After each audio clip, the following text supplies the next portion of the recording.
berbakti kepada kedua orang tua dahulu, barulah berbakti kepada sesama manusia lainnya. Allah Subhanahu wa taala menegaskan birrul walidain, berbakti kepada kedua orang tua itu sungguh banyak dalam firman-Nya di dalam Al-Qur'an. Dan Nabi Muhammad sallallahu alaihi wasallam juga banyak dalam sabdanya memberi rangkaian-rangkaian khusus untuk berbakti kepada kedua orang tua. Mana contohnya? Yang pertama, Allah Subhanahu wa taala selalu mengandengkan, selalu mengiringkan antara perintahnya untuk beribadah kepada Dia dengan perintah berbakti kepada kedua orang tua. Allah Subhanahu wa taala berfirman dalam surah Al-Isra, "Wa qada rabbuka alla ta'budu illa iyyahu wa bil walidaini ihsana." Maksudnya, dan Allah Subhanahu wa taala memerintahkan kalian agar tidak menyembah Tuhan selain Allah dan hendaklah kalian berbakti kepada kedua orang tua. Hadirin, itu ada satu contoh dari banyaknya firman Allah yang selalu mengutamakan yang Dia suruh itu dengan berbakti kepada kedua orang tua. Yang kedua, Allah Subhanahu wa taala memerintahkan bagi setiap muslim, yaitu bagi setiap orang Islam, untuk berbakti kepada kedua orang tuanya walaupun orang tuanya itu kafir. Dengan kata lain, dia harus memenuhi kebutuhan orang tuanya. Dalam surah Al-Luqman, Allah Subhanahu wa taala berfirman yang artinya, kalau mereka mengajakmu dalam kesesatan dan kamu tidak mengetahui tentang hal ini, maka jangan turuti mereka dan perilakukanlah mereka dengan baik di dunia ini. Imam Al-Qurtubi meriwayatkan bahawa ayat tersebut menjelaskan kepada kita bahawa wajib bagi setiap muslim, wajib bagi setiap Islam itu menghormati kedua orang tuanya meskipun orang tuanya kafir.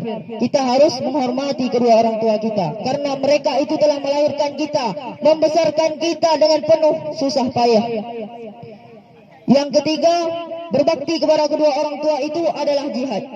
Kenapa disebut dengan jihad? Karena Nabi pernah bersabda, Abdullah bin Amr bin As meriwayatkan bahawa ada seorang laki-laki mendatangi Rasulullah sallallahu alaihi wasallam. Ketika itu seorang laki-laki itu meminta izin kepada Rasulullah untuk ikut berjihad. Lalu Rasulullah bertanya, apakah kedua orang tuamu masih hidup? Lelaki itu menjawab, masih. Dan Rasulullah berkata, kalau begitu berjihadlah dengan berbuat baik kepada keduanya. Hadis riwayat Muslim. Sesuai dengan hadis di atas, maka kita tahu bahawa berbakti kepada kedua orang tua itu merupakan jihad. Jihad di jalan Allah yang akan mendatangkan pahala dan syurga. Jihad itu bukan berperang sahaja, tapi berbakti kepada kedua orang tua itu merupakan jihad. Jihad fi sabilillah, jihad di jalan Allah. Yang keempat, keridhaan Allah itu terletak kepada keridhaan orang tua. Karena Nabi pernah bersabda, ridallahu ridha walidain. Ridhanya Allah dikarenakan ridhanya kedua orang tua, dan murkanya Allah dikarenakan murkanya kedua orang tua. Dan Nabi pernah bersabda, irzam ilaiha fa innal jannata tahta ummaha rijlaiha. Berbaktilah engkau kepada ibumu, sesungguhnya surga itu di bawah telapak kaki ibu. Oleh karena itu kita harus menyayangi kedua orang tua kita, berbakti kepada kedua orang tua kita. Kalau dah mereka tak ada, baru timbul penyesalan dalam diri kita ini, sedih hati, rugi. Oleh karena itu, jika kedua orang tua kita masih hidup, masih sehat walafiat, maka hendaknya kita berbakti kepada dia dan mengembirakan hati dia. Mungkin hanya ini yang dapat saya sampaikan. Jika ada kurang dan salah, saya mohon dimaafi. Akhir kata dari saya, wabillahi taufiq wal hidayah. Wassalamualaikum warahmatullahi wabarakatuh.